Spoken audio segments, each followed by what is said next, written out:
know what fascinates me about modern medicine? We spend billions on pharmaceuticals, but a recent study showed that 72% of Americans believe spiritual practices play a crucial role in healing. Yet we rarely talk about combining the two approaches. That's such an interesting perspective on how we compartmentalize healing. The piece we're discussing today really challenges that separation. Well, what really strikes me is how cleverly it uses the familiar format of pharmaceutical commercials to deliver this deeper message about spiritual healing.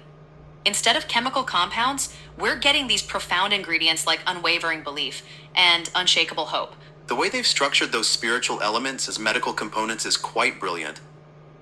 How do you think this connects to traditional healing practices? That's fascinating because historically, many cultures didn't separate physical and spiritual healing.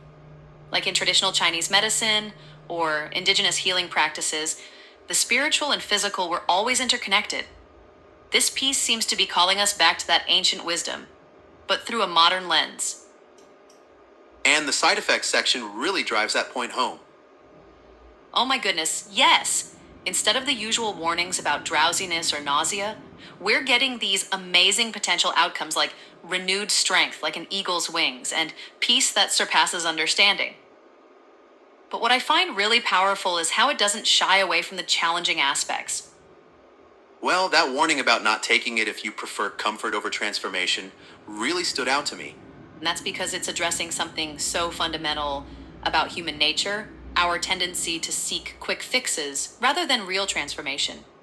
Studies have shown that while about 40% of Americans regularly take some form of medication for mental health, only about 25% combine that with any form of spiritual or contemplative practice. Those numbers really put this piece in perspective. The testimonials feel particularly relevant given those statistics. Exactly. The way they've structured those testimonials is so strategic. Representing different age groups and life challenges, it's like they're saying this spiritual prescription works across all demographics. And what's fascinating is how it aligns with recent research showing that people who maintain some form of spiritual practice report 30% higher levels of resilience during difficult times. Speaking of resilience, the piece really seems to understand modern skepticism while maintaining its spiritual core. That's such a crucial point. It's walking this delicate line between acknowledging real mental health challenges and offering spiritual solutions. Like when it talks about seeing beauty in ashes, it's not dismissing the ashes, just suggesting there might be more to see.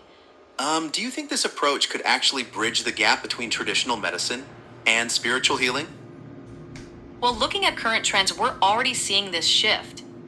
More than 80% of medical schools now offer courses on spirituality and medicine. And there's growing research on how prayer and meditation can affect everything from pain management to recovery times. This piece seems to be tapping into that emerging understanding. The timing of this message feels particularly relevant in our current cultural moment. Oh, absolutely, especially considering the mental health crisis we're facing. Recent data shows anxiety and depression rates have tripled since 2020. And more people are seeking holistic approaches to healing. I love how this piece suggests that maybe we don't have to choose between modern medicine and spiritual practices. And The metaphor of medication as a delivery system for spiritual truth is quite powerful. what makes it even more powerful is how it connects individual healing to community support.